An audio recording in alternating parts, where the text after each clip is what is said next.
जय Shivray sir. जय शिवराय. हो sir, आता जर आपण पाहिलं तर महाराष्ट्रामध्ये जो अवकाळी पाऊस येतोय, तर या अवकाळी पावसाला आता शेतकरी बांधव कंटाळलेत आणि त्यांचा असा प्रश्न आहे की हा पाऊस महाराष्ट्रातून कायमचा केव्हा जाणार आणि थंडीला केव्हा सुरुवात होणार? तर तुमच्या दोन्ही प्रश्नाची उत्तर आहेत की आता सध्या चक्रीवादळ आलेलं आहे हो. आणि त्याचा विदर्भामध्ये प्रभाव होतोय, त्यामुळे याला हम्म. आपण अवकाळी नाही तर वादळी स्वरूपाचा पाऊस म्हणतो. हो. आणि हा वादळी पाऊस आणखी 48 तास त्याचा प्रभाव महाराष्ट्रामध्ये राहणार आहे. हो. हो. आणि नंतर मात्र साधारण 2 तारखेपासून हा पाऊस पूर्ण उघडणार आहे. तर आणि सुरुवातीला 1-2-4 दिवस ढगाळ परिस्थिती राहील, त्याच्यामुळे लगेच थंडी सुरू होणार नाही. हो. परंतु 6-7 तारखेपासून जोरदार थंडीला सुरुवात होणार आहे.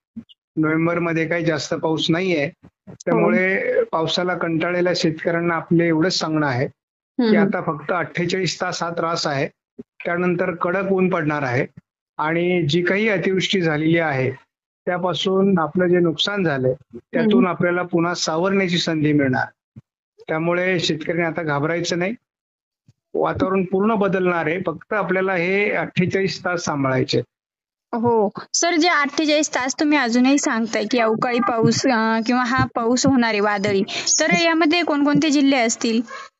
यात विदर्भातील सगळे जिल्हे आहेत. मराठवाड्याच्या पूर्व भागातील नांदेड, बीड, परभणी, हिंगोली, वाशिम या जिल्ह्यांचा समावेश आहे.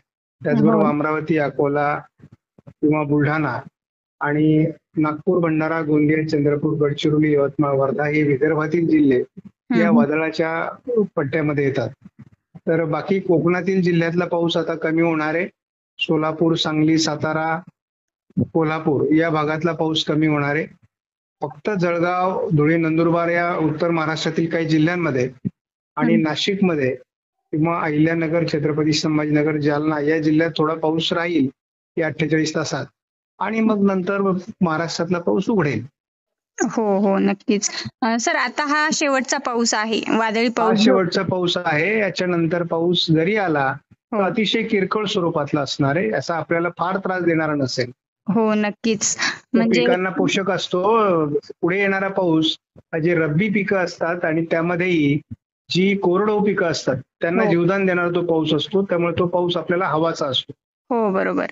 म्हणजे एकंदरीत 2025 मध्ये शेतकऱ्यांना जो पावसाने त्रास दिलाय, तर त्यामध्ये हा शेवटचा पाऊस आहे तर सर. बरोबर. हो, नक्कीच सर. आपल्या शेतकऱ्यांना जी तुम्ही वेळेवर माहिती देता त्याबद्दल धन्यवाद सर. ओके, धन्यवाद.